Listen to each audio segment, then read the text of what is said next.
bagaimana Mbah Supangap dulu menceritakan kisah perjuangan beliau bersama grup atau brigade dari Slamet Riyadi ini, Pak Rianto? Bercerita bahwa ada penghentian tembak menembak itu, atau apa ya, ceasefire atau apa itu gencatan senjata ya, itu antara Belanda dan Indonesia itu di tahun kalau nggak salah tahun 52 di Solo.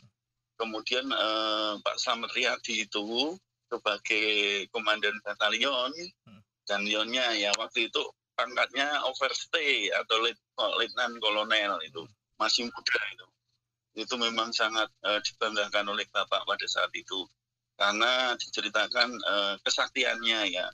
Jadi pada saat memeriksa pasukan yang bertugas untuk di garis depan itu dikawal, Bapak ikut serta di situ, pernah ditembak atau diberondong oleh Belanda tetapi tidak kena, meleset atau memang pelurunya tidak mengenai. Seperti itu ceritanya. Kemudian dalam cerita gencatan senjata itu semuanya kan ada istilahnya Bapak itu ditangsi Belanda semua pada di dalam, jadi tidak ada Belanda yang di pos-pos itu, semuanya ada di tangsi, tapi saya nggak ingat tangsinya di Solo kalau nggak salah itu. Nah itu senjatanya itu mengarah keluar semua, lalu pada saat itu malam hari Bapak beserta pasukannya di bawah pimpinan tentunya komandan-komandannya itu mengintai tangsi itu sedang apa. Nah kejadiannya setelah itu terjadi yang namanya pagi hari ya, menjelang pagi itu ada suara tembakan, memang itu sengaja dibuat oleh pihak TNI pada saat itu. Kemudian dengan adanya tembakan itu kemudian Belandanya itu terus menghabiskan senjatanya, karena katanya Bapak itu Belanda itu tidak bisa membedakan wajah ya, atau sosok tentara pada malam hari, karena penglihatannya memang tidak bisa tidak seperti orang Jawa gitu katanya. Makanya ketika sembunyi kemudian sambil menembakkan senjata itu dibalas dengan berondongan yang bertubi-tubi sampai pagi menjelang pagi. Nah pada saat hitungannya mungkin persenjataan sudah habis pelurunya, dilakukan penyerangan ke dalam tangsi itu, berarti gencatan senjatanya sudah selesai. Dan saat itu katanya Bapak seperti itu ya, itu yang seperti sulit untuk diceritakan kepada anak-anaknya, karena pada saat itu harus membawa kepala tentara Belanda gitu, kepala itu. Ya itu kengerian trauma pada saat perjuangan. Kemudian dilanjutkan kan batalion Slamet Riyadi ini selanjutnya dalam mempertahankan kemerdekaan itu dikirim ke Ambon. Tapi Bapak tidak ikut itu. Bapak sudah nggak ikut itu, sudah pada posisi kalau nggak salah di tahun berapa untuk 50 mendekati tahun 59 atau berapa ya, itu Bapak mengundurkan diri dari dinas TNI. Kemudian waktu itu saya sempat melihat suratnya. Jadi suratnya itu berbunyi begini, nama Supangap, waktu itu pangkat itu adalah pekerja tetap dapur umum gitu. Kok tidak ada pangkatnya kopral, saya kan ya nggak tahu ya gitu.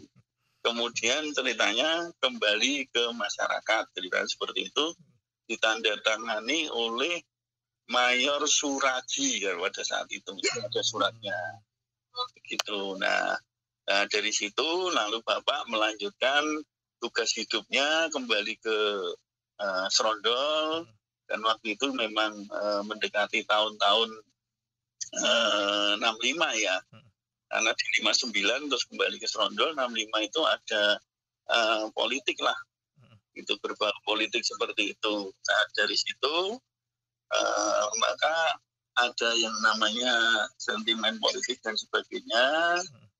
Makanya waktu itu diceritakan sama Bapak, pasukan ataupun batalion Slamet Riyadi itu tidak dihitung sebagai pejuang kemerdekaan. Sampai saya tahu sendiri untuk overstay Slamet Riyadi itu tidak diakui sebagai pahlawan kemerdekaan itu sampai hampir tahun 90-an ya. Baru setelah itu diusulkan karena mungkin jasa-jasanya dan lainnya itu menjadi pahlawan nasional ya, atau pahlawan kemerdekaan nasional. Itu seperti itu ceritanya. Nah, akhirnya Bapak di Serondol ini waktu itu ditawari oleh lurahnya pada saat itu, katanya itu PT ya, PT itu polisi, tentara atau PM zaman itu. Nah, untuk menjadi kepala keamanan, tapi karena kondisi perpolitikan ceritanya seperti itu, Bapak memilih untuk menjadi masyarakat biasa. Tetapi masih ada bukti-bukti, misalnya celana tentara itu ya yang dipakai itu, terus celananya warnanya itu kuning drill, dari drill itu, terus kaki bentuknya, terus bajunya itu ya kuning atau putih gitu, biasanya seperti itu. Nah, waktu itu fotonya masih ada, tapi sekarang udah nggak ada. Nah, terus karena pergulangan politik itu, Batalion Slamet Riyadi sendiri itu sudah tidak menjadi kesatuan lagi, akhirnya istilahnya bubar seperti itu. Apalagi dianggap dianggap mungkin orang-orang pada saat itu orang-orang merah atau apa, itu Bapak tidak bergabung menjadi anggota Legiun Veteran Republik Indonesia. Tapi pada kenyataannya Bapak ini memang veteran pejuang. Jadi pernah suatu saat, waktu itu saya masih kecil, saya itu ada tamu waktu itu. Kami kan tinggal di Supun itu, di depan Superindo itu. Nah, itu kan dekat jalan raya itu. Nah, zaman itu kalau nggak salah tahun 70-an itu, saya masih ya cukup kecil. Saya ini kelahiran 66. Kalau 70-an baru 4 tahun ya. 4 tahun atau 5 tahun itu. Nah, itu bercerita, ada yang mampir ke rumah itu. Mampir ke rumah, kemudian Bapak bercerita, "Loh Pak, itu siapa kok bawa jeep?" "Oh, dulu itu itu dari kesatuannya Pak Dido itu." Nah, dalam sejarah saya tahu Pak Dido itu ternyata ditahan juga itu waktu itu di Batalion Pak Dido itu dimerahkan juga. Nah, padahal itu mereka ini berjuang semuanya. Itu kira-kira seperti itu, Mas Muhammad. Tapi bagaimana sosok Mbah Pangap ini mendidik, atau bagaimana sosok Mbah Pangap sebagai kepala keluarga dulu, Pak Rianto? Luar biasa. Bapak saya itu tidak banyak bicara, tapi tegas kalau bicara. Malah kategorinya keras. Nah, itu mirip-mirip kalau tentara itu. Tentara itu kalau anaknya itu ya, kalau ngajar anaknya atau mendidik anaknya itu kan selalu keras. Sepertinya anaknya itu juga bawahannya. Jadi seperti komando gitu. Nah, itu seperti itu. Itu masih sisa-sisa dari masa perjuangan. Tetapi di satu sisi ibu saya itu sangat lembut gitu. Makanya sekarang perpaduan itu, saya ini lembut tapi juga keras kan, seperti itu. Nah, ini bapak saya. Saya memang bangga dengan bapak saya itu. Karena tidak banyak bicara tetapi lebih banyak bekerja.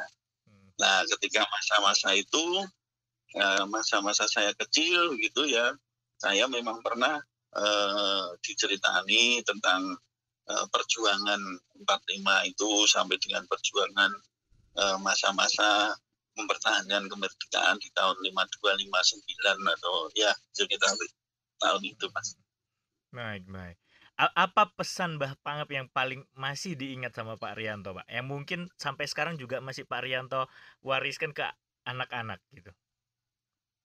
Pesan yang paling saya ingat, yang paling saya ingat untuk hidup itu, semua harus berjuang sungguh-sungguh. Bahkan waktu itu bapak saya, maaf loh, waktu itu saya kalau sudah SD itu, saya kan pengetahuannya lebih banyak, merasa seperti itu.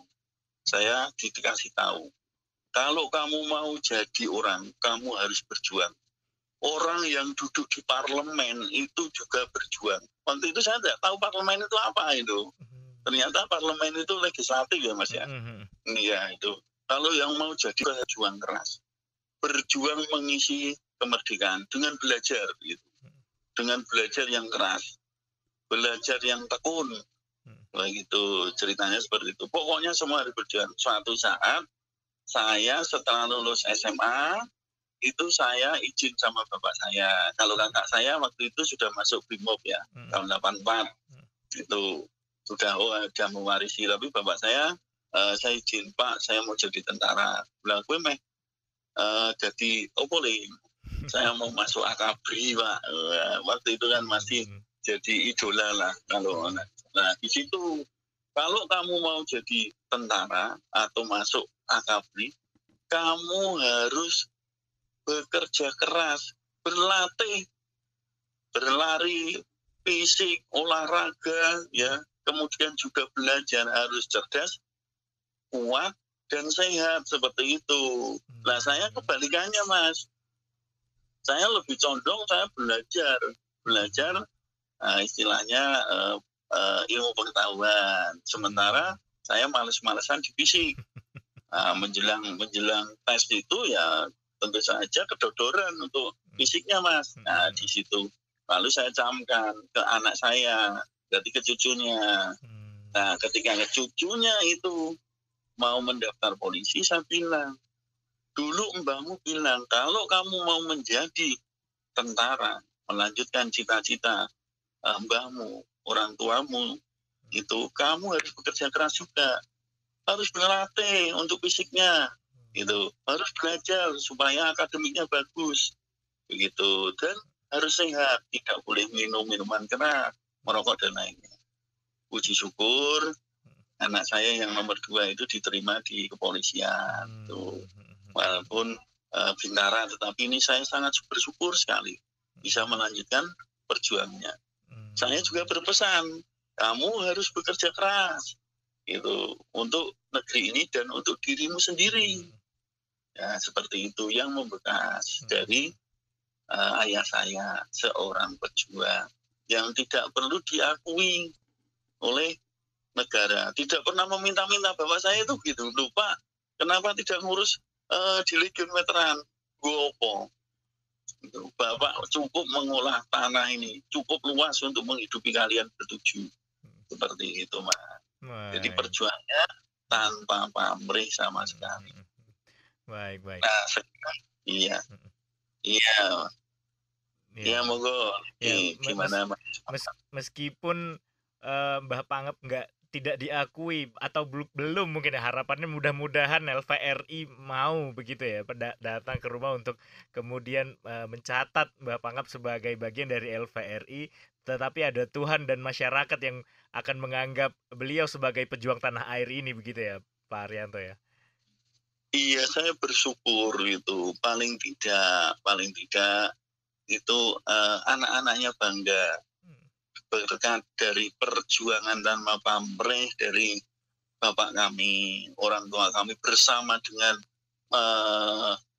para pahlawan, para pejuang yang memperjuangkan negeri ini menjadi merdeka tanpa pamrih, itu kita sekarang bisa menikmati kemerdekaan. Ya, seperti itu. Itu kebanggaan saya seperti itu. Kami tidak ingin mendapat tunjangan atau mengakui, bahkan untuk sekolah, itu misalnya, oh ini anaknya Legiun Veteran atau anaknya veteran pejuang 45 gitu. Itu tidak seperti itu. Kami berjuang seperti yang Bapak sampaikan, kerja keras gitu. Jangan pantang menyerah. Tapi kami dengan jiwa seperti itu, kami sangat sedih dan prihatin kalau punya teman-teman ya tuh seangkatan atau teman-teman yang sekarang ini menikmati hidup di alam kemerdekaan, mengabaikan, melupakan jasa para pahlawan ini. Semua itu Mas, gitu. Baik. Harapannya memang tadi Pak ya, meskipun tidak diakui tapi ada Tuhan dan masyarakat yang menyaksikan Pak Pangap sebagai pembela tanah air, pembebas kemerdekaan di Indonesia begitu Pak ya. Betul, Tuhan yang Maha Esa, Allah Subhanahu wa Ta'ala, ya, itu yang mengakui beliau jasa-jasanya sehingga ditempatkan di sisinya. Dan ada masyarakat yang tahu mengerti pada saat itu. Begitu. Oh, ini memang dulu berjuang untuk negeri ini. Seperti itu, Mas. Baik, terima kasih banyak atas kesempatan waktunya Pak Rianto untuk wawancara mengenai Mbah Pangap ini.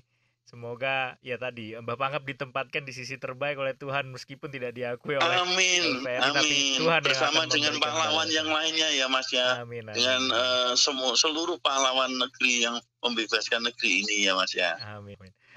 Terima kasih banyak Pak Rianto. Selamat malam, salam sehat selalu. Terima kasih, selamat malam, salam sehat, merdeka. Merdeka.